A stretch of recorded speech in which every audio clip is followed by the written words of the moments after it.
12th, 2024. It's 4:05 p.m. Roll call. Linda Sosa. Luanne Hook. Britt. Jennifer Davila. Britt Hornsby. Ann Leppanen. Erin Nelson serving as town manager. So the first item is the approval of the Bluff Town Council regular meeting minutes of February 20th, 2024. We carried those over because there were 2 people who abstained from voting, and then we didn't have a quorum. So has everybody read the minutes, and are there any changes? No, motion to approve the minutes from February 20th and March 5th. Can I do them both at the same time? Say that again. Can I do it both at the same time, February? Okay, so No. motion to approve the meetings for February 20th. Thank you. Second the motion. All in favor say aye. Aye. Aye. Anyone opposed? Abstained. Abstained. So Linda and Ann have abstained. Then approval of the Bluff Town Council regular meeting minutes of March 5th, 2024. Has everybody read the minutes? Are there any changes, modifications?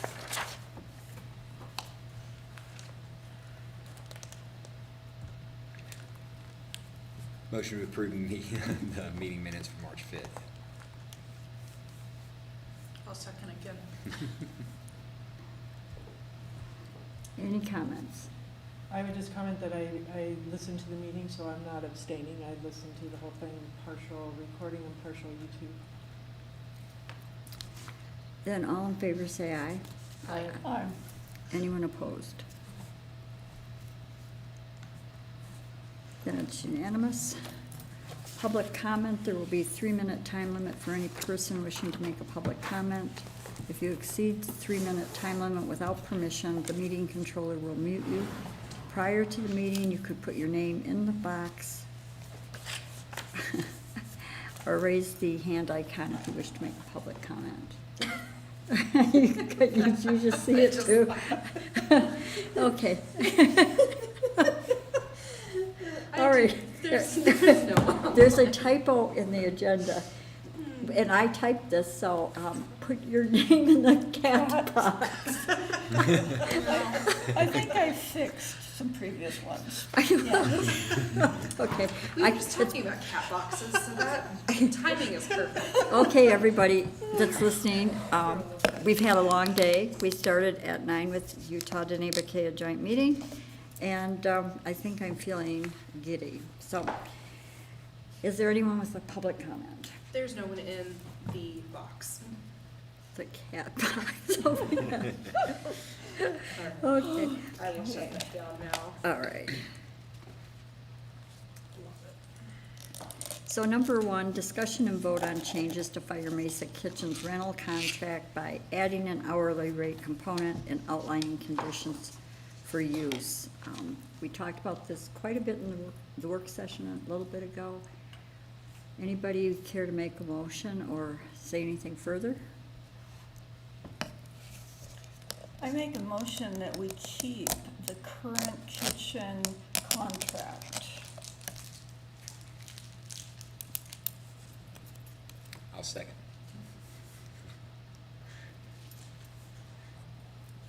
Anything further in discussion? Then all in favor say aye. Aye. Anyone opposed? It's unanimous. I did have one question just on procedures, like, is there some simple online calendar that people could book in or something, like for these people that are using it hourly, somewhere where they could maybe see the calendar, might free up some of Malia's scheduling time? Kind of like we do the community center, I don't know, so there might be something that would simplify maybe. I can look into it. I definitely wouldn't want to allow people into like our internal calendars, like the 3 that we see. I wouldn't allow people into there, but I'm sure there's some kind of scheduling things. I wonder if it's something that like someone could put in a request and then she just approves it. Something, But yeah, there might yeah, be something. I can look into it. I'm not feeling super confident, but let me see what's out there. That wouldn't be cost Otherwise- prohibitive. Right, otherwise they just text her and sign it up or email. And that way she does be, you know, she's able to collect the fees and stuff, so that, Mhm. you know. Yeah, she could have the current, for people who do it frequently, Mm. they could have their contract or application on file, and she could, you know, change dates as needed. Yeah, And that way they wouldn't have to do the whole thing every time, but it'd be covered. so we'll just ask her to review procedures to make it as efficient as possible for scheduling needs. Yeah, and I think the texting really works well for her, Mhm. just, so, yeah, we can follow up. Then, this morning we met for roughly 4 hours. So this is a discussion and vote on the partnership with Utah Deneba and finalization of the Environmental Protection Agency Environmental Justice Government to Government Grant.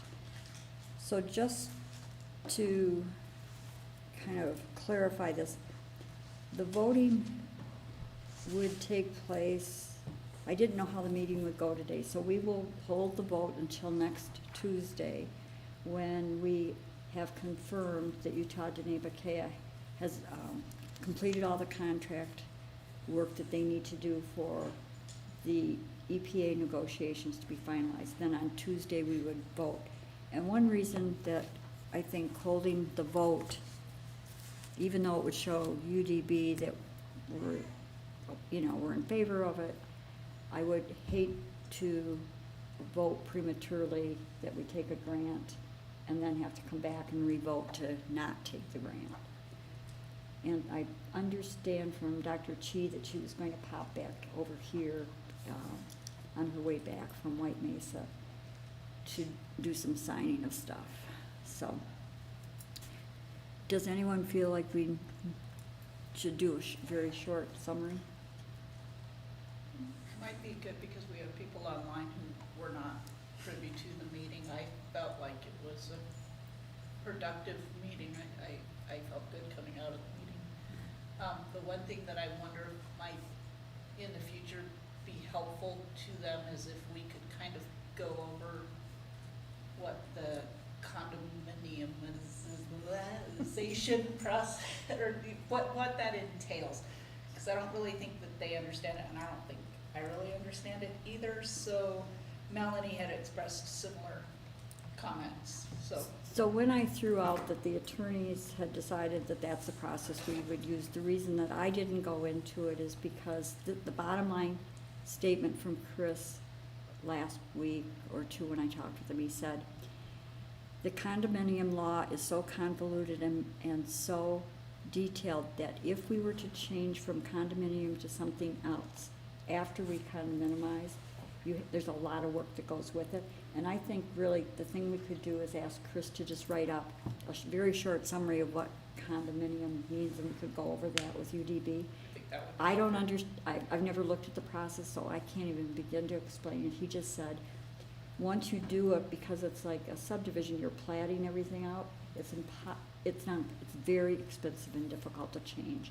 And they chose that method that process just because once you do it, it's kind of done. You don't keep having to revisit stuff. And I agree with Jen. I think in the meeting, that was where kind of some of the bristles came up of, not the folks in the room not feeling super confident in the partnership. And I think of all the things to, be nervous about, that's one that we can definitely be able to have pretty concrete, this is what we foresee happening. So I apologize that was what kind of derailed us this morning. No, and I think we're at a point where it's a good opportunity in our next meeting with UDB to talk about what a condominium process looks like, what a modification to it looks like, and that underlying that or overriding it is the acquisition and redevelopment agreement that is a contract. In order to get out of a contract, one or the other of us is going to have to get the consent of the other or sue. So it's binding. It's a binding contract on what they're getting. So I think it's good to keep emphasizing that because it really doesn't matter about the title as much as it matters about that agreement and the solidarity of that agreement. Does it also maybe make sense, I know that we backed out of the first right of refusal for the school district, but does it make sense to grant each other first right of refusal if UDB wants out, Town of Bluff has first right of refusal, and Yep. vice versa, if Town of Bluff wants out, UDB has first right of refusal? That's one of the things that Chris and I talked about after several other people had raised it, and we decided, so if you wanted to do it now, that would probably generate reviewing a number of other things. So Okay. once we've nailed down the grants, then it would be a good opportunity to add that right of, right of first refusal, along with a couple of other things like the fine tweaking that we've done informally, a 50-50 split on the big things versus a 1/3, 2/3. But Chris's suggestion when I talked with him is, if we have several of those, let's wait until we're sure that the partnership's moving forward with these grants. But yeah, that's a good thing, and everybody should remember that when we talk to Chris about. And I think it might come up naturally, given their wanting to go through that with a fine tooth comb again. I think it is very possible that Yeah. multiple things will come back up. Yeah, yeah, and I think it might be really helpful in that discussion as to why, again, why the town holds the title. And we might, need to have, I'm leery about having Chris come into the meeting with them when they're not represented, because I know that he's leery of it. They were represented fully throughout the entire agreement, and so to try to do any changes or amendments, that's one reason I didn't try to do a 50-50 amendment to the contract. And the 50-50 benefits UDB, it doesn't really, do a whole lot for us, so. Right. And my part was to make sure that they were all aware in that sort of big picture summary that there were 3 ands, not 3 kind of iffy, we can do 1, 2, or 3, but all 3 needed to meet, that they needed to be in favor of the whole school project. They needed to be satisfied with the agreement that our predecessors have all pulled together for us on their behalf and our behalf. And they needed to be a solid 501c3 to be able to apply for the EPA grants and move all of that forward. And they have to do all of those in order for this to work. So that's what they're deciding, and we don't have that answer yet. And we have to know by soon to get this EPA Well, grant but to go through. I think we do have an answer. Well, then we can vote on it, and we don't have enough of an answer. Well, we don't have a signature yet. Yeah, I wouldn't wait until Janet could walk through the door right now, I don't know, but, yeah, and I think with this grant, this particular EPA grant too, I would like the council, just, another week would be great for us, if you all can please look at the budget. I don't wanna make amendments to this if we don't have to, so for our section, it's all joint, but, if something real crazy is standing out to you, it would really help me if you're like, nope, that will not cover it, or, hey, no, it's not gonna cover it, we know we're gonna need additional funding, up your budget. So that would really help me out. And So- we looked at it at one work session, we all worked through it pretty well, and we'd gotten estimates on things and stuff, so at least myself, I feel comfortable with what you budgeted. I think we have to be really careful about saying that either side that you need to do something, because that's a power trip in my mind. When somebody says, I need you to do this, in a group like that where we're making some really big decisions, I feel like we should try to avoid using that kind of phrasing, just because, particularly when we're coming into a situation where the other side already felt the power imbalance. And they already were making statements that they've been taken advantage of, more or less. And that they didn't have a full understanding. And so I'm glad you said that. But I also think we need to be really careful about not looking like we're giving directives. No, but I want them to be real clear, nothing that surprises anybody, just. Right, it sounds like a Dave Conine email. I will say, I'm it- not. No, I'm just saying were the kind of the ones he was sending me. Yeah. One other big takeaway for the public, though, is that, we did need to come together, both groups, because we do have looming deadlines. So we have set a deadline of March 15th, that's Friday, for EPA, or for us to move forward on the EPA grant. Now that was set internally, just so we can kind of spur some of this, and these documents do need to be in our hands as the hopeful grant recipient. And then if those are executed, approved next week, then we can send in our final materials to EPA. But we did get a little extra wiggle room with EPA. It was supposed to be March 1st. I think realistically, if we have stuff into them next week, we're gonna be in good shape. Hopefully. Yep. Hopefully. Well, we've had general consensus that everybody wanted to move on from their side, but they had 7 of 10.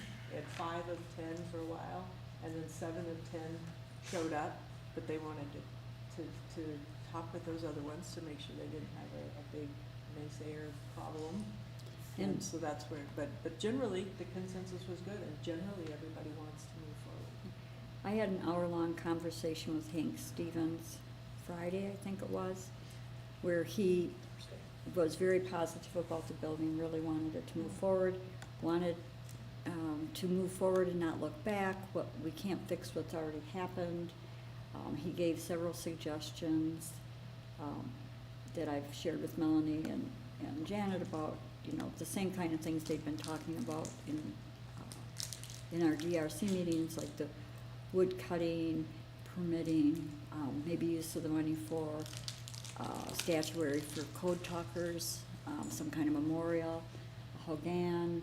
So but he was very, very positive. And then I don't know if everyone heard the chair say at the end that he had talked with Kenneth Maryboy, and Kenneth was, So those were 2 of the missing Yeah, ones. 2 So of the that's three. 9 of Yeah. the 10 that were. yes, I, And I had talked to Melanie, she indicated that the 10th Malcolm Lehigh was in favor. I'll third party hearsay, but I did ask that question later on, so. yeah, so I think it was a good meeting, and hopefully by Friday we can move to the next week to finalize everything. Thanks, Erin, for pulling everything together, and Ann for walking them through at the very beginning. That was a lot. I'm surprised your voice managed. You went like an hour straight. But it was good for both sides, because they hadn't met us, we hadn't met them, we knew a lot of the people, but. Just to- getting people to the table, Mhm. huge, that's a huge accomplishment. So, Good job, Ann. 2.5 years after our arranged marriage, we now have had the bridal evening. Well, and I don't know if you all caught that, but, I don't speak Navajo fluently at all, but there was some, I do comment, like, our wedding. Interesting. I didn't catch any of the context around it, but I caught a couple of there, like, oh. That's how, how we started off. We all got together with our Arranged marriage. arranged marriage. So we're moving on this. I did have a community comment today from somebody on email saying thanking us for our hard work, and saying this is something that's gonna work, so. The next one is discussion and vote on the Building Resilient Inclusive Communities Grant supplement from San Juan Public Health to the food pantry. So in January or December, Linda had a deposit from Public Health, San Juan County. Yes, the last deposit. I believe we got it in January. It was deposited in January. It was for an odd figure, 900 and something, which I'm assuming that they needed to clear the grant off the books, and that's why it was, it's kind of a different kind of number, but yes, we did get it and we deposited it. Yes, so it was $903.62, and Bruce Adams signed off on the contract December 19th, 2023. Lyman Duncan signed off on December 20th, 23, and I got this last week. So the money has been made available to the food pantry, I don't think that's been spent yet. She still has a little bit of a reserve. So if I can get a vote to approve this already paid out and received grant to sign the contract. I make the motion that we approve the brick supplemental grant for the food pantry. Does that work? Yep. A second? All in favor say aye. Aye. Aye. Anyone opposed? Then it's unanimous. I am going to sign it right now.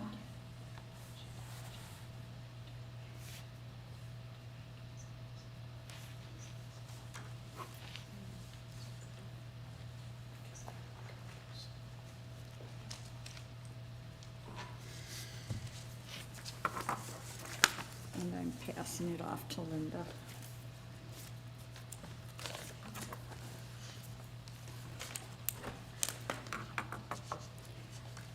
So the next item is a discussion to finish the Utah Local Government Trust application on cybersecurity. So every year we have to renew our application with the trust, and it includes, well, everything that we insure, the airport, the buildings, personal property. A year or two ago, they added a cybersecurity provision. You go through and answer questions on each one, like, the manager of the airport had to give me the number of planes that come in and, data. And we have to do a breakdown of the workers' comp information, like how many employees do we have, full-time, part-time, volunteers. So it usually takes me several times going into it and working on it to get it completed. So the first year, cybersecurity was like, hey, we're adding this piece, but you really don't need to do it. The second year, that they had it was, now you need to do it, and Erin and I went through it.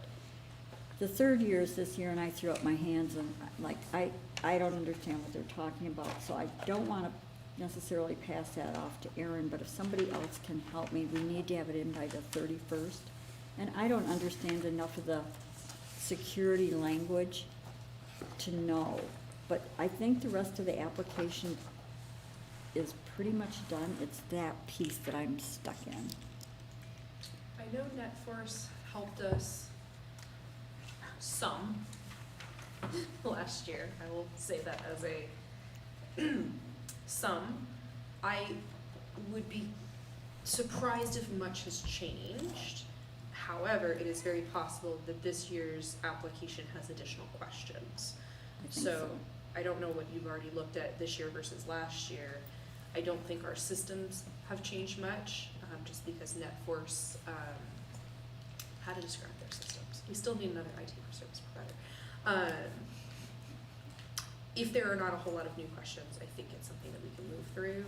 But if someone knows anything about IT, if you want to take that on and work with NetForce, that's awesome. Otherwise, I can, because I have before. If you know, I'm willing, Erin, if you're able to help me get to last year's application, I couldn't see on, and maybe I can just call them and have them email it to me, and I can do the first run through while you're working on the grant. I can do that. Okay. We had one of my high school, junior high school friends came through, and her husband was the head of the Pentagon security for national security and IT. So when they send people down to the bunker, he goes with them. So they were supposed to stay for a couple days, and it was crazy, and so they took off. But I said to Rick, if you stay, can we go and look at these questions? And he said, then I have to look at your system. And I'm like, oh, that's not a vacation, buddy. But yeah, I'll try to get that from Utah local government and then do the comparison. I hadn't really thought about that. What is interesting though, and kind of cool, so the trust does send us like a monthly report, because they, essentially, long story, but last year we gave them permission to kind of like do an audit, like a third-party audit of our cybersecurity stuff, so we get like a monthly audit, and it's been clear the last couple of months, which has been really nice. But most of cybersecurity is you guys not clicking on weird links, myself included, so keep that up. But the trust, like, they ask those questions, so then they're able to kind of do their half of this system, so just so you know. I did not know that. Well, another good reason to stay with the trust. Yeah, absolutely, definitely. Value added. Okay, so I will make that call. And then the next thing ties to the food pantry itself, a review of the food pantry lease to Ginny for the next calendar year of February 1, 2024 to January 31st, 2024. Oh, is that right? No, it should have been 25. So, so it'd be January 31st to the 2025. The lease is identical to what she signed in the past, with one exception I added. Because we have, the food pantry was over in the modular, and this, the lease just covered the modular, it didn't cover the food pantry in here, so I added the emergency food pantry here, so that, the lease covered both places. So it's for 1 year, again, there's, no fee, to her for doing that. And if everyone's okay with it, we'll just leave it as it is. Otherwise, what we can do is I can go back and renegotiate with Ginny. Just out of suggestion and for tracking, has anyone calculated what a lease would be, and could we make mention of that so that she could use it for, and we could use it for, comparables in grant requests and things like Oh, that? that's a I know good that idea. sometimes those values are good information to have when you're searching for Yeah, funding. you charge the lease and then, And then you write it off. and then you, yeah, well, you charge the lease and then you say, donation. Right. Mm-hmm. But then there's a number, so. So she can say, the town of Bluff has met, has met this, when you're applying to grant for your match funds and things like that. That's, And for her to be able to say that she's got that support, Mhm. because the town of Bluff's funding pays for her rent. I can certainly put it in there. Well, it would be, yeah, I guess you'd have to figure out a number. yeah. I think, just a second. I think that might be helpful for future grant use for the CCC too. Mm-hmm.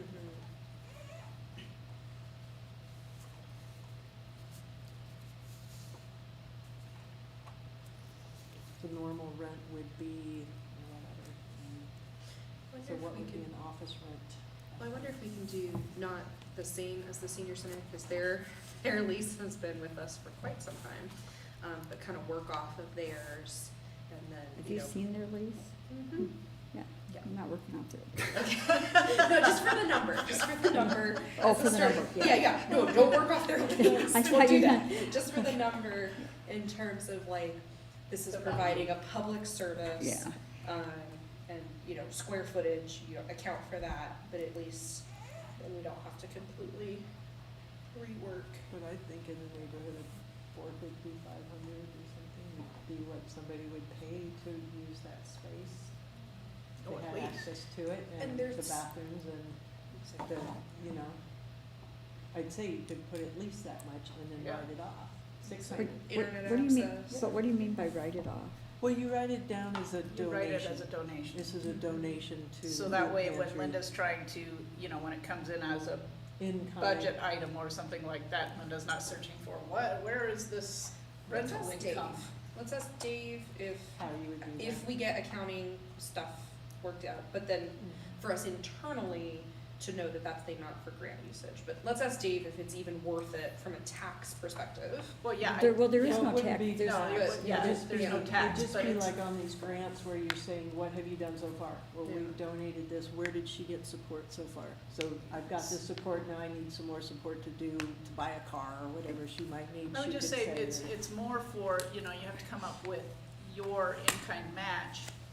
And if she can put the town, one of her in-kind matches is if we charged $500 a month for rent, but just donated that to her, then her in-kind match that she had come up with would be You- $6,000 If it was just to violence. apply towards a match type situation. I can see what you're saying. Did she gain that much value Right. by her work with the? Yeah, I would really want to stay away from anything that looks like a donation, using that word. But we can ask Dave, but in the meantime, we need a lease that's there to cover us Mhm. for liability purposes. So we can figure it out. It might be that we just do a letter to her that says, this letter confirms that the value of this lease is X. That's And we are normally, giving I it like to that you idea. as zero Yeah, in yeah. the That- lease. Yeah. that's normally enough as an Yeah. estimation, even projected, it'll work And then too. then she'd have that letter to be Mhm. able to show, but we can run that by Dave, he's Yeah, gonna, see what he says. He's- 'cause his, Right, he might not care. It might not be a thing for Dave it- at all. No, but you've been doing grants. Yeah. You're probably the most, well, Britt, you've probably done some, yeah, you know, like, would it be helpful for our applying for grants and for? I don't know, since it's so small, it's something we can just kind of pull up if we need it. Like, if it was a bunch going on, then I would be worried about it, but since it's just, we could get these numbers in the grant application and all the other hundreds of numbers you're pulling together, so. yeah, I mean, I think it's pretty clear in the lease, if it's zero, because it's a state of Utah food pantry, that kind of says it all to me, but if we think it's helpful for grant purposes, we could certainly just do a generic cover it all letter. But it doesn't have anything to do with our budget in terms of Right, right, balancing yeah, anything. no, no. Unless we were to No, boot not Jenny that. and try to rent it out for some, bark. Oh, no. We're gonna have competing. No, not at all. I was just thinking that it might be helpful for her to prove that Yeah. she is outreaching to receive monetary benefits from other organizations besides Good idea. her grantor. Yep, good idea. All right, then, number 6 is more of an announcement than anything. The Bears Ears National Monument Resource Management Plan was posted Friday, March 8th at noon. I got a call from Jake Palma that morning because he was reaching out to various partners to let them know that it was out there. It's 1,200 pages, Big. and so we'll have a quiz next week after Britt finishes reading it. Britt, do you want to talk about what you learned, or do you want to wait till next week and do it next week? I guess I can move on to the next part and then kind of circle back. So, I did talk with Jay, confirm that there are 2 different meetings that we were having, that we did have 2 different. I was getting emails for the cooperating agencies meeting, because that's what I was assigned to before I was elected, and you were getting emails for the consulting Oh, okay. committee. So there are 2 different ones. I went to the one yesterday for the cooperating agencies. It was 9 to 11. Everybody, it was a good meeting. Everybody was a little taken aback because we were expecting the plan to come out like tomorrow, and it came out Thursday, so it dropped early. So it kind of changed the tone of the meeting a little bit. BLM was mostly just going over changes from the last meeting to, updating us on what those changes were that made it into the draft plan.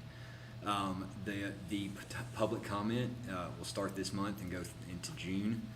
They didn't give exact dates on it. They mentioned them, but they didn't, when they put it up on the slide, it just said March to June. They haven't started yet, as far as I understand. So we probably want to have a conversation about how we want to do comments.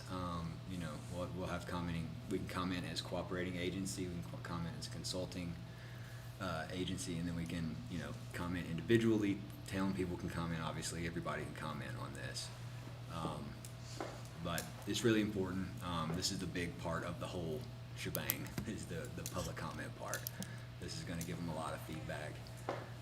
I did get the sense from the state, the state was on the call, Sitla was on the call, and DNR were on the call. And I got the sense from them that they're kind of trying to paint this argument that they weren't included, that they haven't been included enough. I think Bluff has been pretty included, especially when you consider how we're treated by other land managing agencies. We've been invited to a lot of conversations compared to those. But I can feel that we're getting pulled into that, and I feel like we need to be careful that there are going to be a lot of people speaking for Bluff here soon, saying that, all local entities have or feel X, and kind of lumping us in with other people. So I feel like we need to be really organized in our response in these comments coming up. So anyways, that's the update I've got. And we'll go, the other meeting is on the 4th. Yep. And we'll go, me and you go to that together in person. It's in Monticello at the Hideout. Right. Yeah. So, and if you could forward me the email from Jake, that'd be great, because I'm still just getting the cooperating agency side.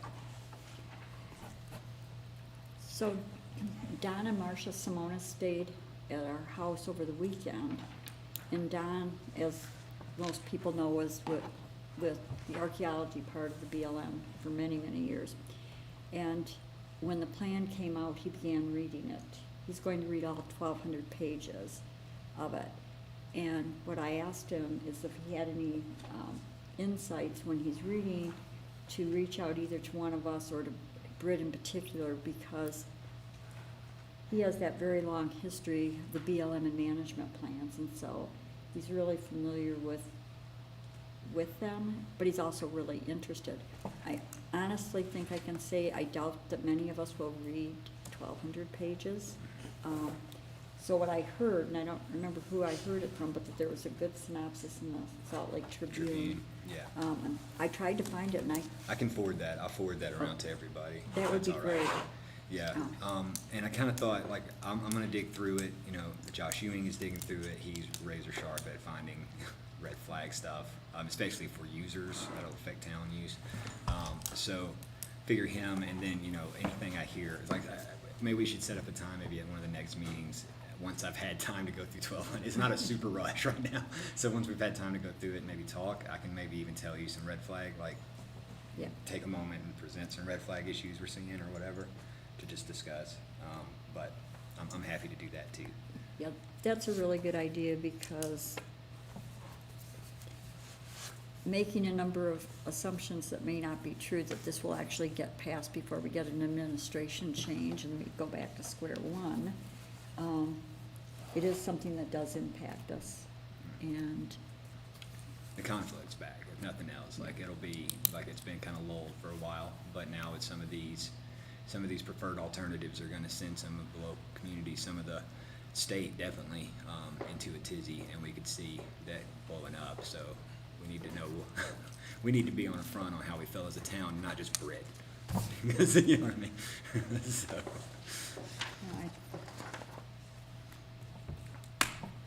but I will send that email, or send that link around to that news article for sure.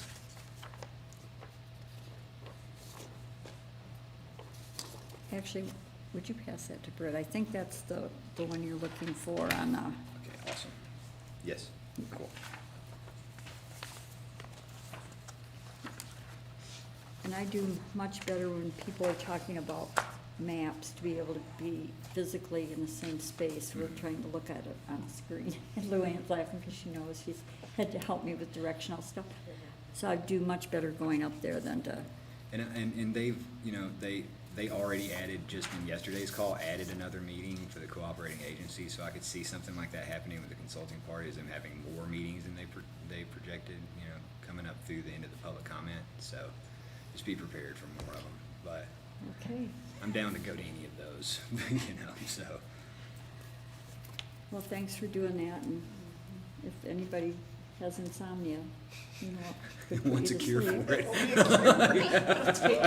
take you a year and a half because you might get a I'll read it to Quinn, put her to sleep, me too.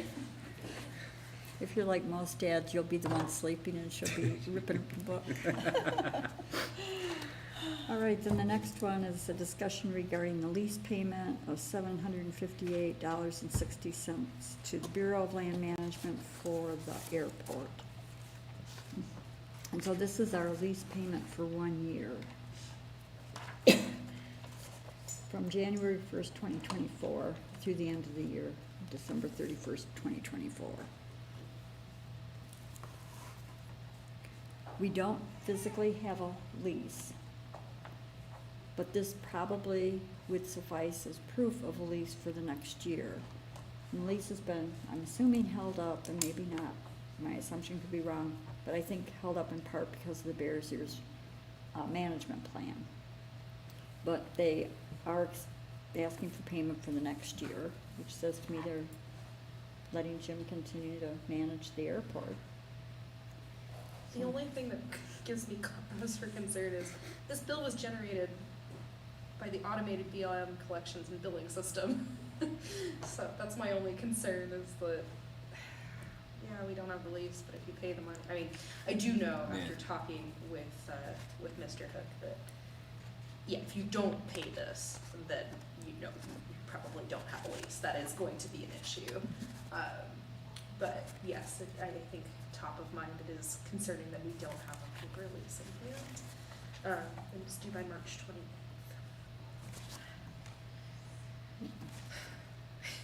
Yeah. Yeah, I think, I mean, it doesn't say we can vote on it, but it's a bill that would just get paid.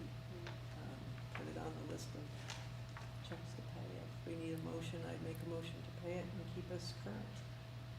We have a big investment out there that we don't wanna fall in arrears with BLM for no reason. Well, I think given that we just dumped a bunch of money into it, it would behoove us to do the next year and evaluate it while we're looking at what it looks like going forward. To find out what they would, what are our options if we've changed our mind on having the airport in the town, or, what would change paying the lease, And given that it's really a pretty minimal amount, to me, I would treat this as they've extended our lease by paper for a year and. Somebody put it in the computer to generate the bill. So, yeah, at least they're not pulling, saying we're not doing it. And when I've talked to them, there hasn't been any indication at all that it was a problem. It's more of what's going on in the real world. So, Lou, you made a motion? Yeah, I make a motion that we pay the airport lease for the BLM. I'll second the motion. All in favor, say aye. I, Anyone opposed? Then, Lou, would you do the update on the Planning and Zoning Commission? Sure. They just have had one meeting, and it was a meeting of putting their goals together. There weren't any land use clearances. There's one kind of hanging in for the next meeting, it sounds like, but, they did their goals, and the goals included,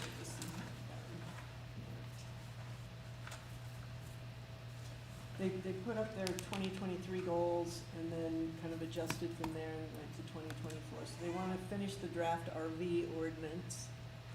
They want to still look at enforcement and who is responsible for contacting people.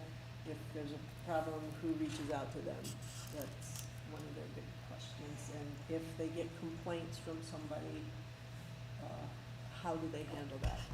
And they'll inform each of the commissioners before they answer anything, but they're trying to figure out, do they answer those or does the town answer those? Do they refer them to us to say, hey, we've been notified that there's a sign out of the ordinary or whatever.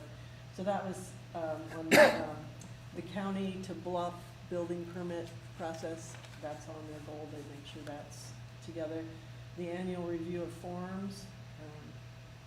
Like in Amanda's presentation at the work session of the sign ordinance and the changes, that was one of the things. They'll have a landowner approval. If we approve the part of having off-premise signs, then that would be part of the sign approval, is that off-premise owner, you have to show them that they okay. And then the land use clearance fees needed to be updated on the forms, because some people don't know that they pay with that form. So they were just some form updates. And then the subdivision ordinance updates, not necessarily upgrades, but with the state mandate, they'll need to work on that with the reviewers. Let's see what else.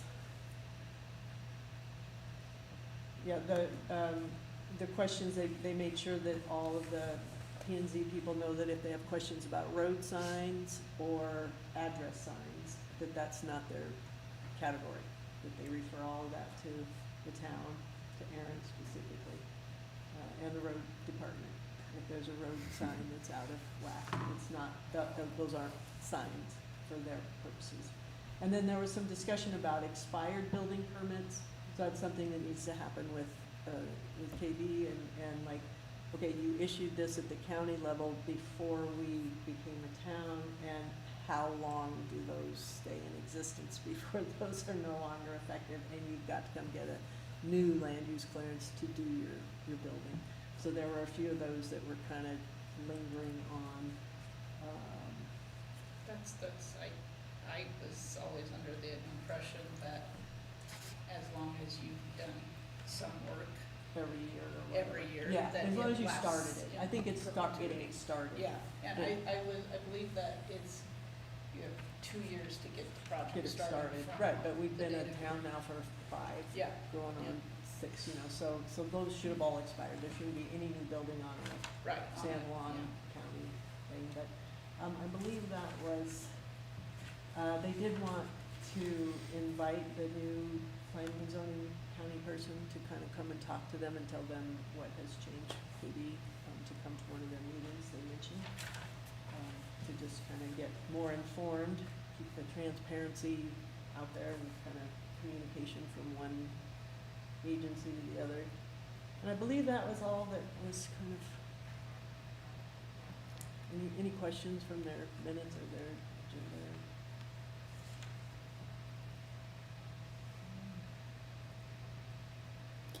It might be helpful if they wanted to hear from Kristen Bushnell that they do it in a joint work session so that we all hear the same thing. Okay. Particularly since she's heading that division, but not doing, she's the administrative head, and so the people under her are actually doing the work, which is some of the questions that Erin and I were asking her. So I think it would be helpful to get all of us on the same page. Financially, it's your Right. decision, not planning and zoning's decision, so, yeah.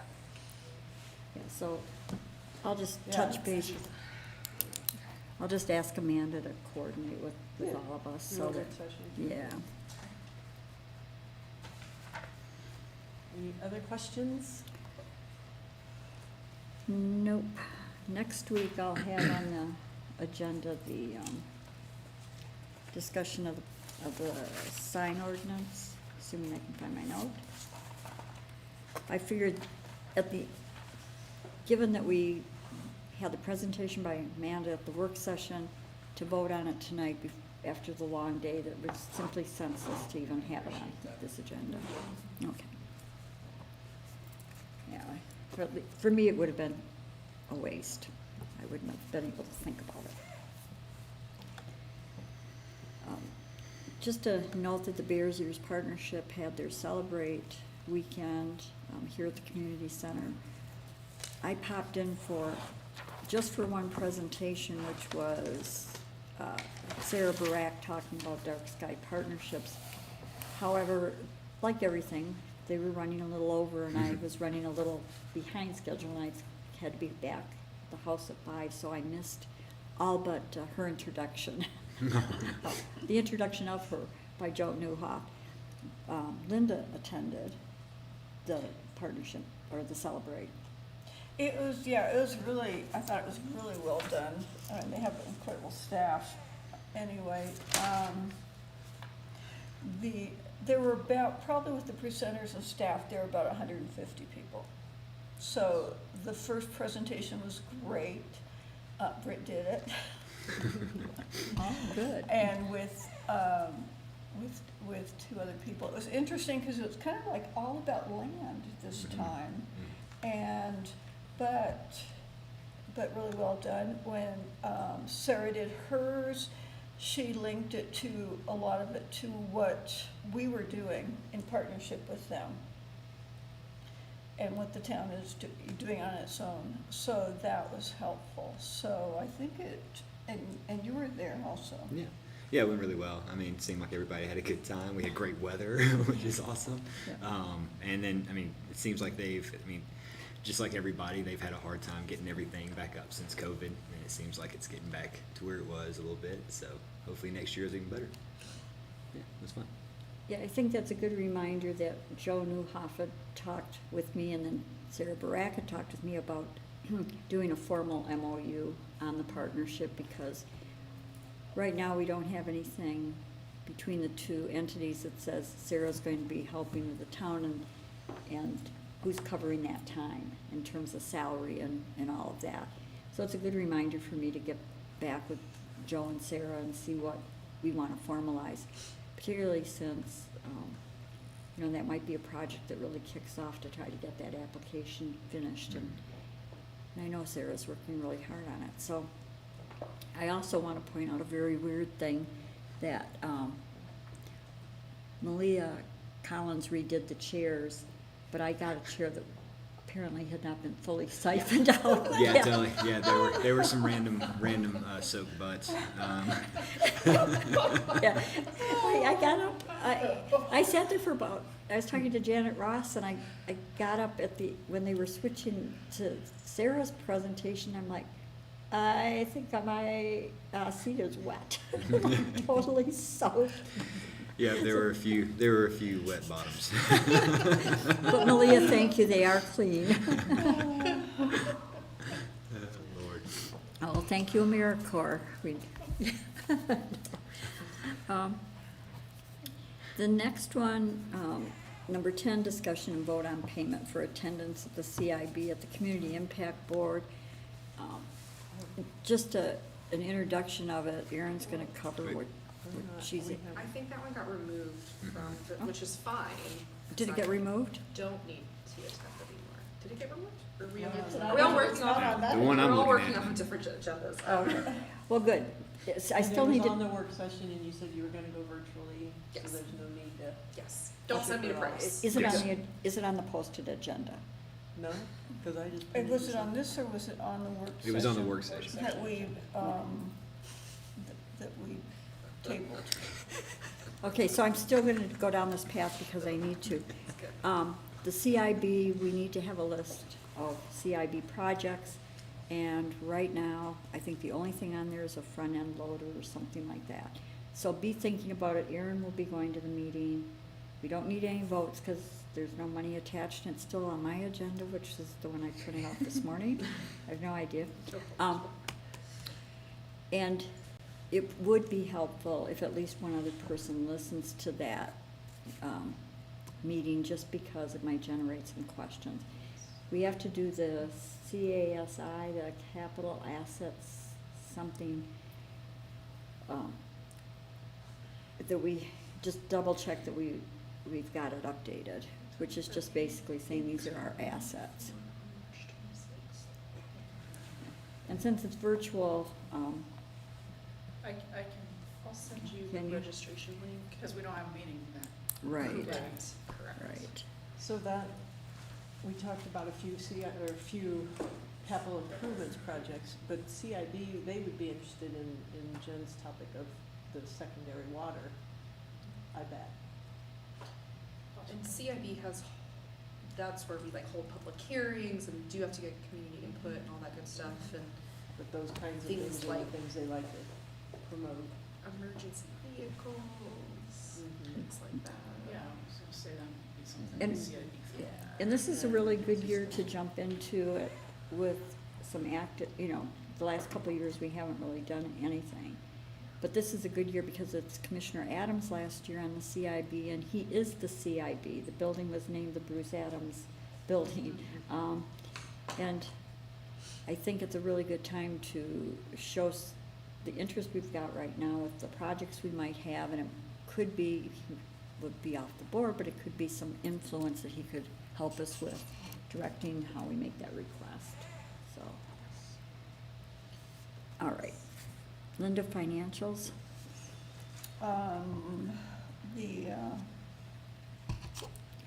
So I sent out the letters for the renewal of the hangars. It increases 4% each year, so they're usually really good about getting their checks back, so. And the short-term rental license and the business license are pretty much all done except for one or two, and there's around altogether 60. And thank you for forwarding that list, Linda. Mhm. Appreciated that. Any questions for Linda? Okay, anything other? Water board is tomorrow night. Is there anything on there, I printed it out, it's the same agenda, but is there Same anything on there agenda. that if I were not to go, I would be missing between you and Linda? I don't think so. I don't know if Gary will be there or not. We just He's kind of not. put that as a standing agenda item. He's Janet? not here. My reason is my brother's in town, and so I would prefer not to have to attend even a break in the evening, 'cause it's, I think their last night that they'll be with us. So, I hadn't talked to Linda yet about it, but I will not be going unless they Okay. leave tomorrow morning, and then I'll go, but I'd prefer them to not have to do it. We can just go ahead and wrap up, I think, if there's no other, a motion? Motion to adjourn? Second. All in favor, say aye, it's 5:01. Aye. Aye. Anybody opposed? All right, I'm turning off the recorder. Thank you, everybody.